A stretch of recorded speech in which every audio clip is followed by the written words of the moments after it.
Queridos, como costumamos fazer todas as vezes em que nós nos reunimos para celebrar a ceia do Senhor, nós vamos refletir um pouco mais nesta noite, como fizemos pela manhã, mas agora de forma mais intencional, sobre a obra de Cristo em nossa redenção.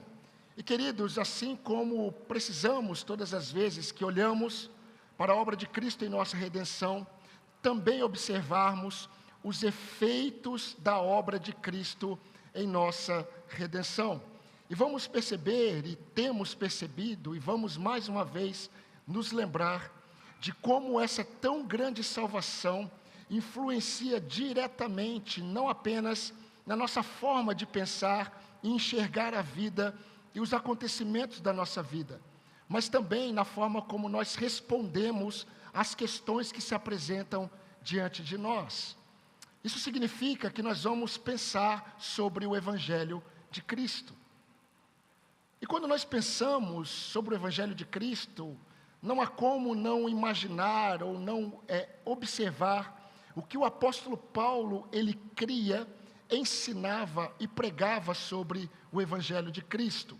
Nós lemos hoje pela manhã esse texto, mas um texto que deixa muito claro o que Paulo, ele cria sobre o Evangelho, está em Romanos capítulo 1, não precisa abrir a sua Bíblia agora, Romanos capítulo 1, 16 e 17, quando Paulo escreveu assim: pois eu não me envergonho do Evangelho, porque é o poder de Deus para a salvação de todo aquele que nele crê, primeiro do judeu e depois do gentio ou do grego, porque a justiça de Deus se revela no Evangelho de fé em fé, como está escrito, o justo viverá pela fé. Mas é em outro texto, meus irmãos, que eu quero dedicar a nossa reflexão de hoje, um texto que também está encharcado do Evangelho de Cristo, que o apóstolo Paulo também escreveu, ainda na mesma epístola. Eu gostaria de convidar você a abrir a sua Bíblia na epístola de Paulo aos Romanos, capítulo 4. Romanos capítulo 4, vamos ler dos versículos de 1 a 8. Apenas um pequeno recorte, que está dentro de um recorte maior, que é o capítulo, que está dentro de um pensamento maior, que está presente em toda a epístola. Mas a essência da epístola aos Romanos é o Evangelho de Cristo Jesus. Romanos capítulo 4, versículo 1 diz assim: que diremos então a respeito de Abraão, nosso pai, segundo a carne? O que foi que ele conseguiu? Porque se Abraão foi justificado por obras, tendo que se orgulhar, porém não diante de Deus. Pois o que diz a Escritura? Ela diz: Abraão creu em Deus, e isso lhe foi atribuído para a justiça. Ora, para quem trabalha, o salário não é considerado como favor, mas como dívida. Mas para quem não trabalha, porém crê naquele que justifica o ímpio, a sua fé lhe é atribuída como justiça. E assim também que Davi declara ser bem-aventurado aquele a quem Deus atribui justiça, independentemente de obras.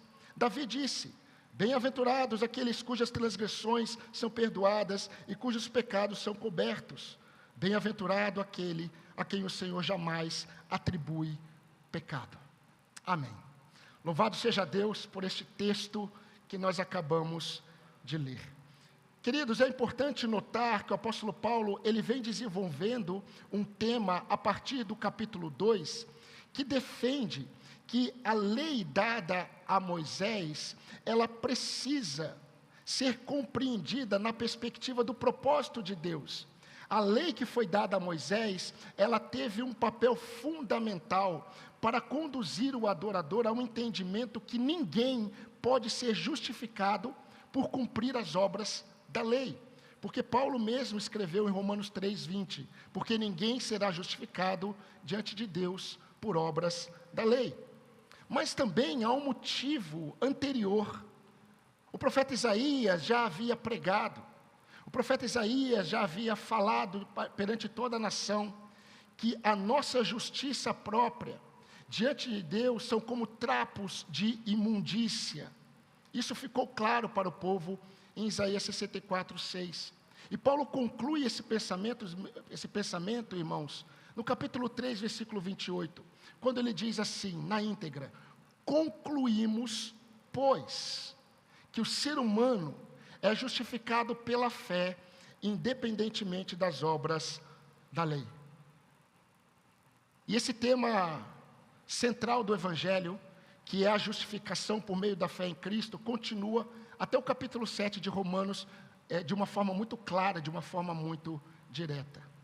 Entretanto, irmãos, ao ser justificado por Deus mediante a fé, nós nos deparamos com uma outra verdade que está intimamente ligada também a um ato exclusivo de Deus, que é a imputação da justiça de Cristo no pecador.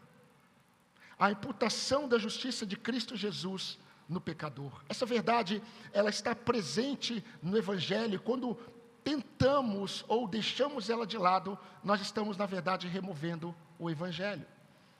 E usando a didática de Paulo, eu quero explicar para os irmãos um pouco sobre essa verdade, que eu creio que talvez muitos já saibam, entendendo que quando estamos reunidos para celebrar a ceia do Senhor, nós somos chamados a trazer à memória as verdades bíblicas sobre a obra de Cristo na cruz do Calvário e também sobre o poder que o ressuscitou dentre os mortos, que é o mesmo poder que nos justificou pela fé. E vamos pensar, queridos, nas bem-aventuranças que em seu tempo Davi, ele escreveu no Salmo 32, de 1 a 2, e Davi, ele descreve na íntegra, ele registra aqui, dos versículos de 6 a 8. Então a nossa meditação de hoje, ela estará nesses dois versículos, que na verdade é na íntegra o Salmo 32, 1 e 2, a parte A. E a principal bem-aventurança que nós vamos pensar nesta noite, nos ensina que bem-aventurados são aqueles que pela fé recebem de Deus a atribuição da justiça de Cristo. É uma verdade longa, porque na verdade está na íntegra a citação do Salmo 32, verso 1. Bem-aventurados são aqueles que pela fé recebem de Deus a atribuição da justiça de Cristo. E Paulo, ele faz menção disso no versículo 6. E é assim que Davi declara ser bem-aventurado aquele a quem Deus atribui justiça, independentemente de obras. Meus irmãos, é interessante a forma como o apóstolo Paulo, ele trabalha, ele desenvolve esse argumento pensando na fé do pai Abraão. Abraão, ele não foi justificado por Deus porque ele se apoiou em suas obras de justiça. Até porque a lei, ela ainda não havia sido dada. A lei foi dada por intermédio de Moisés. E Paulo está falando como Abraão, ele não se apoiou em suas próprias obras, mas ele creu, ele confiou nas promessas de redenção da parte do Senhor. E ele foi justificado pela fé. Paulo está falando sobre isso. Por isso que tanto para judeus, quanto para gregos ou gentios, Abraão, ele é tido como referencial da fé. E Paulo, ele vai mencionar isso no versículo 11, na parte B. E isto para que ele viesse a ser o pai de todos os que creem. Agora, meus irmãos, percebam que Paulo, ele traz a memória, ele traz a lembrança desses crentes ali da igreja de Roma, Davi. Ele traz à memória aquilo que está presente no livro dos Salmos, no saltério hebraico. Aquilo que Davi, ele escreveu no verso 1 e no verso 2, pelo menos na parte A do verso 2 do Salmo 32. E ele diz isso, meus irmãos, Paulo faz isso para mostrar para os crentes de Roma que eles deveriam se apoiar nas bem-aventuranças que em Cristo nós recebemos. E ele está desenvolvendo esse pensamento porque Paulo quer afirmar que a justiça de Deus, que foi imputada a nós, a justiça de Cristo imputada a nós, atribuída a nós, é a maior dádiva que a igreja recebeu. Davi disse, Paulo escrevendo, bem-aventurado é o homem a que Deus atribui justiça, independentemente de suas obras. Ou seja, feliz é o homem que recebe uma recompensa de Deus sem merecer. E essa verdade nos remete, queridos, àquilo que eu acabei de mencionar, a um tema central na doutrina da salvação, que é exatamente a doutrina da imputação da justiça de Cristo. O versículo 6 e o 8, na versão revista e corrigida, e aqui um parênteses, louvamos a Deus pelas as novas versões da Bíblia que surgem, mas todas as vezes que novas versões surgem na intenção de facilitar o entendimento, muitas vezes rouba a profundidade da palavra naquilo que o texto original ele se propõe. Então, na versão antiga, revista e corrigida, eu creio que poucos aqui usam essa versão, diz assim, versículo 6, assim também Davi declara bem-aventurado o homem a quem Deus imputa a justiça sem obras. No versículo 8 diz, bem-aventurado o homem a quem o Senhor não imputa o pecado. Meus irmãos, essa doutrina muito presente na teologia dos reformadores é, como eu disse, o cerne da doutrina da salvação. Na verdade, é o cerne do Evangelho de Cristo. Stephen Nichols, ele afirma algo muito interessante sobre isso. Ele disse, podemos ter uma compreensão de Deus como santo e justo, podemos ter uma compreensão de Cristo e sua obra na cruz, mas se deixarmos de fora a imputação, nós não temos o Evangelho. E é verdade. E eu quero desenvolver isso com os irmãos. Quando nós pensamos nessa palavra, imputação, e nós observamos ela no contexto original, e a palavra em si, imputação, ela descreve muito bem o que Paulo, ele intencionou ao usá-la para os crentes de Roma. Significa, na verdade, ela está dentro de um ambiente da contabilidade. Significa literalmente atribuir um saldo a alguém, atribuir um saldo positivo a alguém. Podemos afirmar alguém que tem um saldo negativo. Então, quando nós pensamos na nossa salvação, nós devemos pensar em uma dupla imputação. A primeira imputação que a Bíblia nos ensina é que os nossos pecados, eles foram imputados em Cristo. Os nossos pecados, eles foram atribuídos a Cristo. A segunda imputação é que a justiça de Cristo foi atribuída a nós. A justiça de Cristo foi imputada a nós. E há um texto, meus irmãos, nas Escrituras, que deixa muito claro essa dupla imputação, que é 2 Coríntios 5, 21. Preste atenção. Aquele que não conheceu o pecado, Deus o fez pecado por nós. Aquele que não conheceu o pecado, Deus imputou nele o nosso pecado. Na continuação do texto, diz assim, para que nele fôssemos feitos justiça de Deus. A justiça de Deus foi imputada a nós. O nosso pecado foi imputado em Cristo, e a justiça de Deus foi imputada nos que creem. Então, em Cristo Jesus, Deus, ele não apenas assumiu a nossa dívida, mas ele depositou o seu crédito em nossa conta. E qual é o exemplo que o apóstolo Paulo usa para sustentar essa verdade tão importante? Nós temos que observar o que ele diz no versículo 4 e versículo 5. Me acompanhe na sua Bíblia. Ele dá um exemplo, pensando em Abraão. Ora, ele diz, ao que trabalha, o salário não é considerado como favor, e sim como dívida.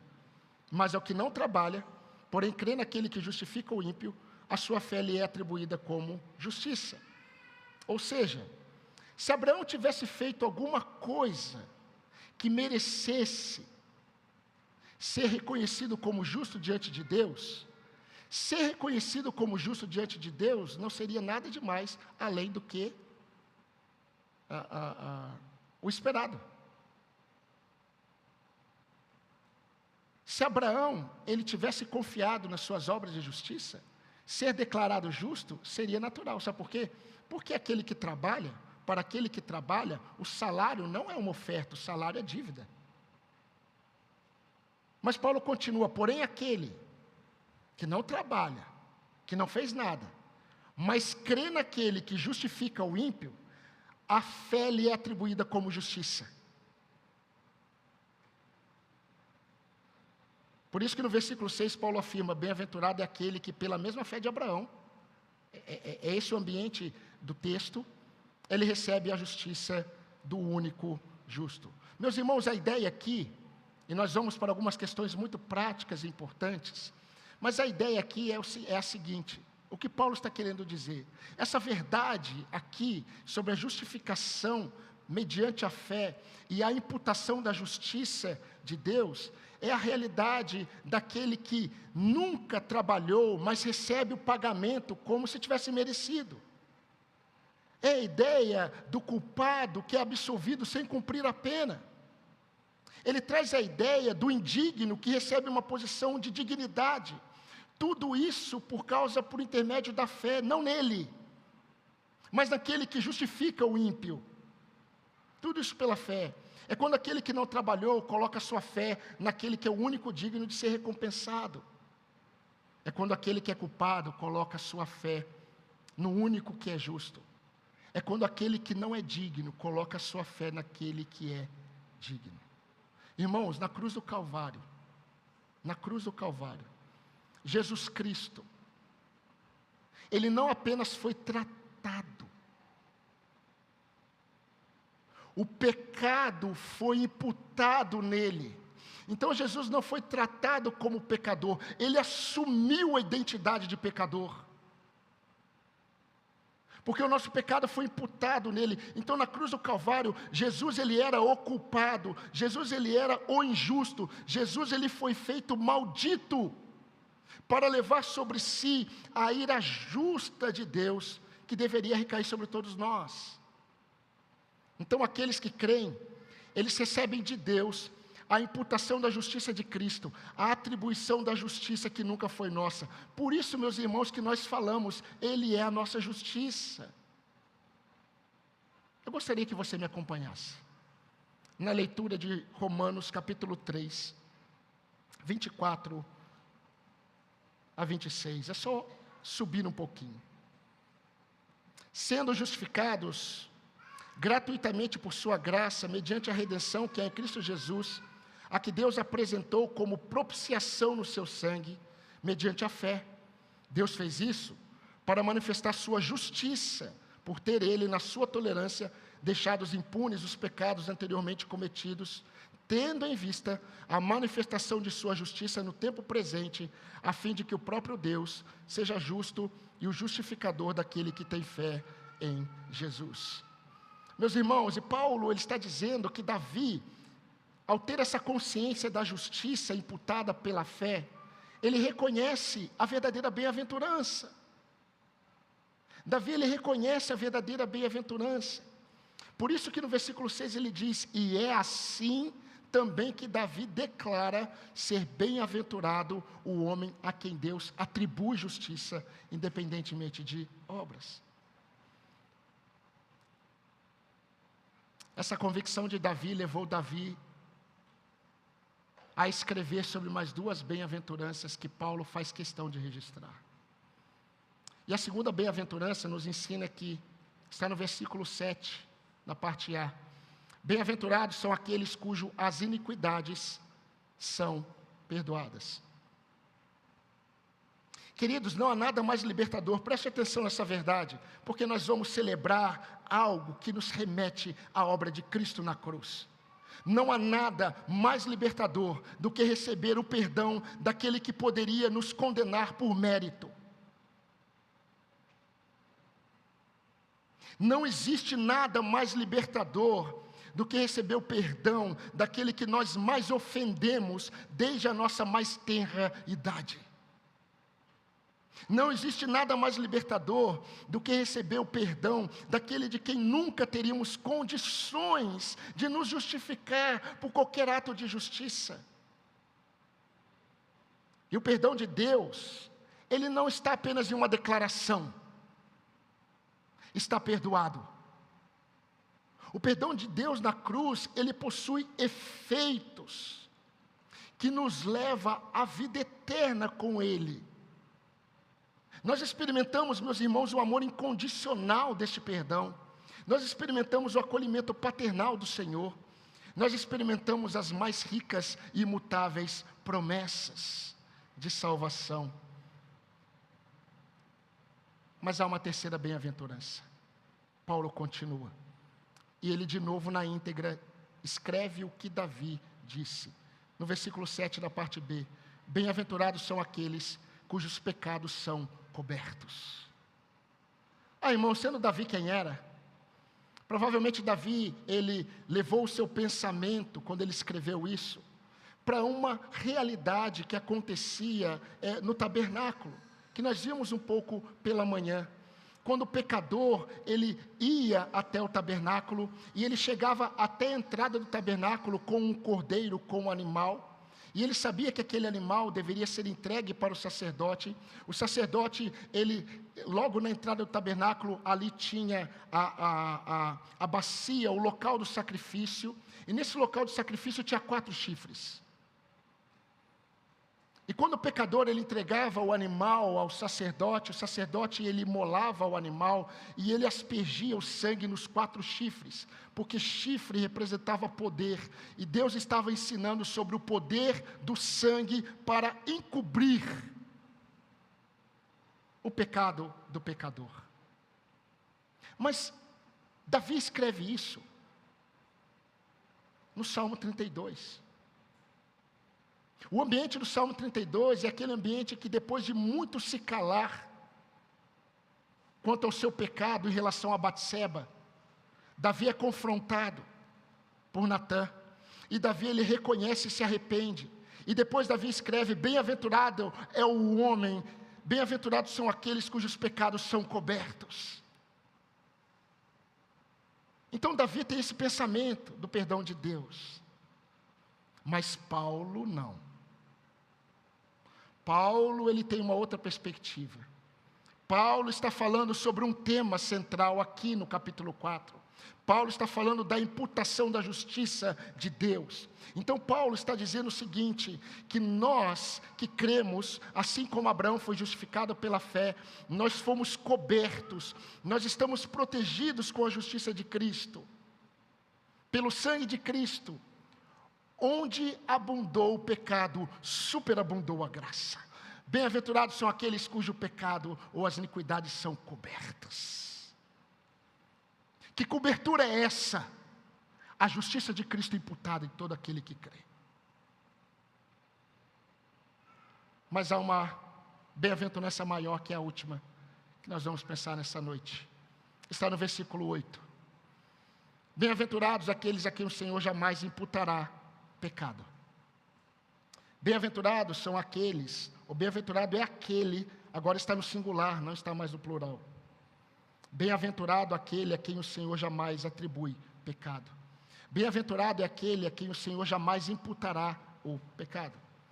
Meus irmãos, Davi, ele tinha uma consciência muito clara da graça de Deus, quando ele fala sobre essa verdade da imputação da justiça de Cristo.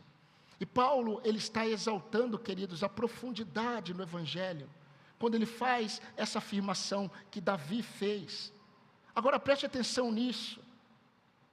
Eu estava vendo certa vez um pastor antigo, pregando sobre a imputação, e a igreja estava dispersa, não é o caso de vocês. E ele estava falando, meus irmãos, isso não é mais um tema teológico, isto é a base da nossa esperança. Bem-aventurados aqueles a quem o Senhor jamais imputará pecado. Ou seja, bem-aventurados são aqueles que possuem a justiça de Cristo imputada neles. Estes jamais terão seus pecados imputados de volta. Você consegue compreender a profundidade disso? Então nós não estamos falando de uma vez salvo, salvo para sempre. Não é essa a questão aqui. Esse jargão evangélico, que é verdadeiro, podemos dizer que é uma verdade? Não é o que Paulo está pensando aqui. O que Paulo está pensando aqui é o seguinte: uma vez justificado, justificado para sempre. Uma vez perdoado, perdoado para sempre. uma vez purificado, puro para sempre, uma vez filho, filho para sempre, uma vez santificado, santo para sempre. Deus jamais imputará de volta os nossos pecados que foram imputados em seu Filho. Ele jamais imputará naqueles que creem os seus pecados, porque não apenas foi imputado em Cristo, mas a justiça de Cristo foi imputada nos que creem. Meus irmãos, isso é maravilhoso. Essa é uma das maiores bem-aventuranças que o salvo possui. Bem-aventurado aquele a quem o Senhor não imputa, ou não imputará jamais o pecado. Romanos 10:4, Paulo escreveu: porque o fim da lei é Cristo para a justiça de todo aquele que crê. Romanos 5:17 diz: se a morte reinou pela ofensa de um, e por meio de um, muito mais os que recebem a abundância da graça e o dom da justiça, ou seja, o presente da justiça, reinarão em vida por meio de um só, a saber, Jesus Cristo. Como dizia o falecido pastor presbiteriano Robert Charles Sproul, Cristo levou nossos trapos imundos de pecado e nos deu seu manto de justiça. Nós fomos vestidos com o manto da justiça de Cristo. Meus irmãos, em breve vamos celebrar a ceia do Senhor, mais uma vez. Mas vocês entendem que quando nós dizemos que somos privilegiados por tão grande salvação, isso não expressa a profundidade do que realmente recebemos, nós os que cremos.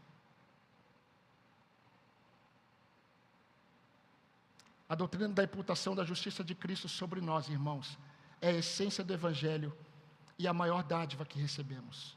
E isso traz reflexo prático para a vida de todo aquele que crê. Cristo se fez pecado por nós para que pudéssemos ser feitos justiça nele. Cristo foi feito maldito por nós para que pudéssemos ser feitos benditos de Deus.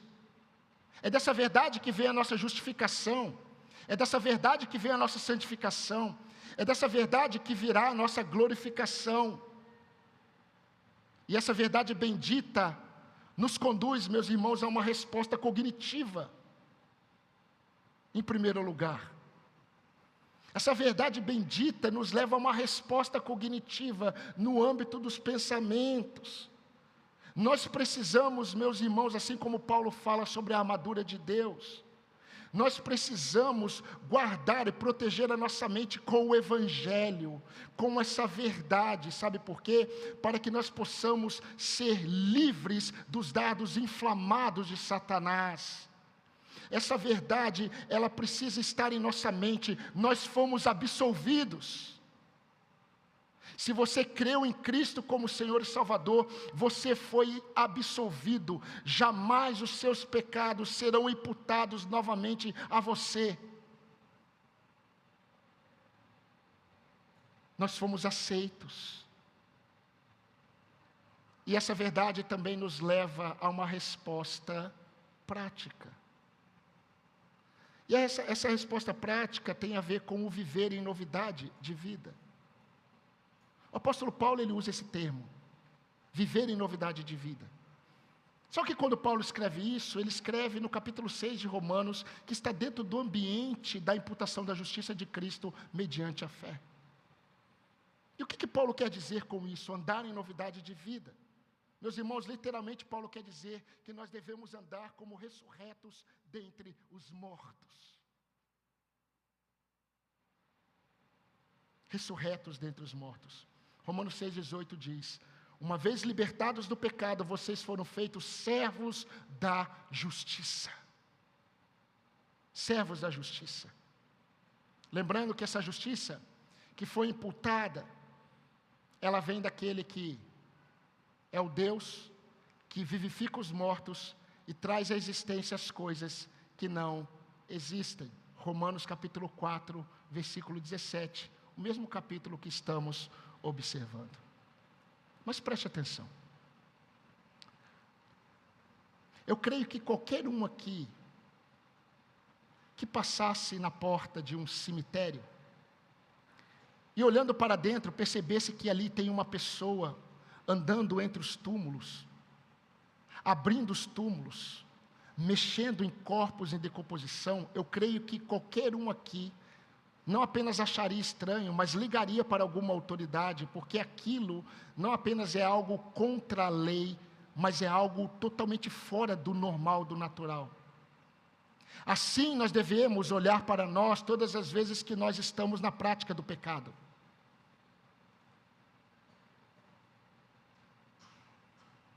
Porque nós devemos viver como ressurretos dentre os mortos. Nós não devemos viver como aqueles que estão mexendo em cadáveres, como aqueles que estão andando entre os túmulos, porque nós fomos tirados dessa realidade, nós fomos ressuscitados com Cristo, e devemos andar como ressurretos dentre os mortos. Então a imputação da justiça, ela traz uma resposta prática, que é a vida em santidade. Pastor, de onde o senhor está tirando isso? Eu estou tirando isso exatamente do mesmo texto que estamos observando, do mesmo contexto. Depois leia Romanos 6, de 12 a 14. Mas, meus irmãos, se a justiça de Cristo nos foi imputada, nós morremos com Ele para o pecado, ressuscitamos para uma vida de santidade. Preste atenção, homens. Nós somos chamados para lutar, porque nós não podemos desejar mais o que desejávamos quando estávamos condenados em nossos pecados. Irmãs, jovens, crianças que se dizem convertidas, nós devemos lutar para não praticar o que praticávamos quando estávamos debaixo da ira de Deus. Nós não podemos mais permanecer em pecados que ofendem aquele que sofreu, morreu e levou a culpa que era nossa. Não podemos tratar aquilo que feriu o nosso Senhor como algo leviano.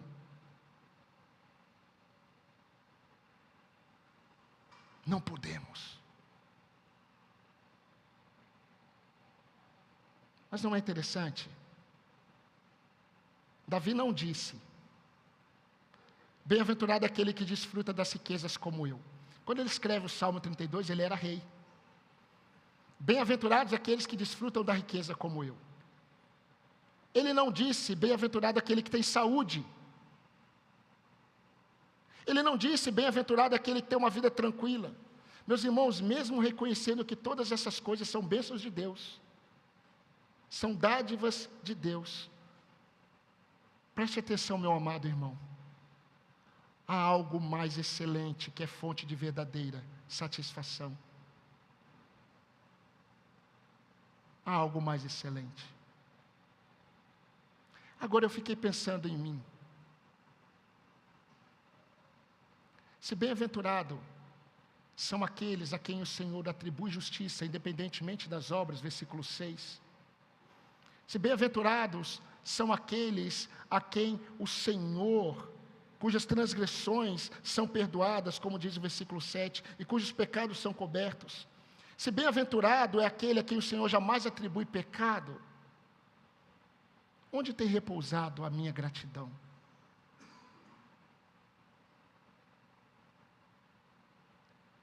Se isso é a bem-aventurança, onde tem repousado a minha satisfação? Se isso é verdadeira bem-aventurança, o que tem roubado a nossa paz? Aquele que não poupou o seu próprio filho, antes o entregou por nós, como não nos dará graciosamente com ele todas as coisas? Romanos 8, 32. Meus irmãos, eu creio que foi com essa consciência, que o apóstolo Paulo, ele escreveu aquele texto maravilhoso que o pastor Altair pregou domingo passado, no culto da noite, que está em Filipenses capítulo 3, versículo 8 e 9. Porque percebam que Paulo, ao falar isso, ele tem a sua mente descansando na justiça. de Cristo. Sim, disse ele. Deveras considero tudo como perda por causa da sublimidade do conhecimento de Cristo Jesus, meu Senhor, por amor do qual perdi todas as coisas e as considero como refúgio para ganhar a Cristo e ser achado nele, não tendo justiça própria que procede de lei, senão a justiça que é mediante a fé em Cristo, a justiça que procede de Deus, baseada na fé.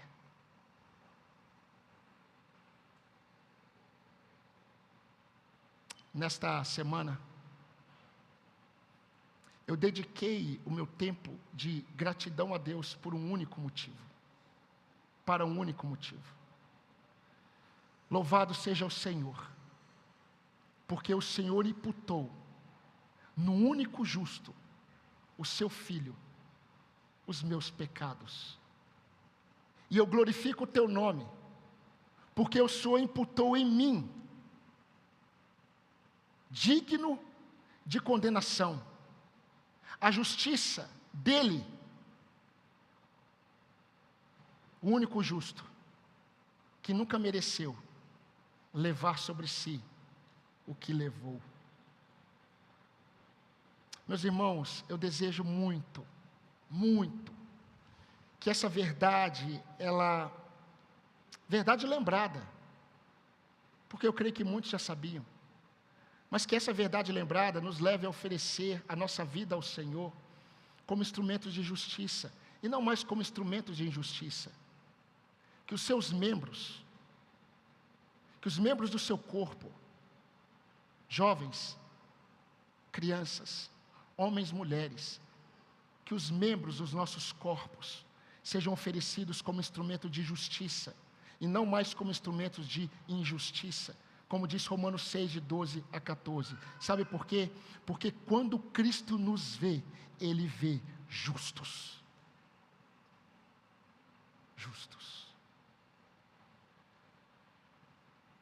E eu não sei o que tem roubado a sua paz. Eu não sei o que tem removido ou onde está sustentada a sua alegria. Eu não sei qual é a sua perspectiva de bem-aventurança. Mas eu quero reafirmar e terminar que bem-aventurado é aquele a quem o Senhor jamais atribuirá pecado.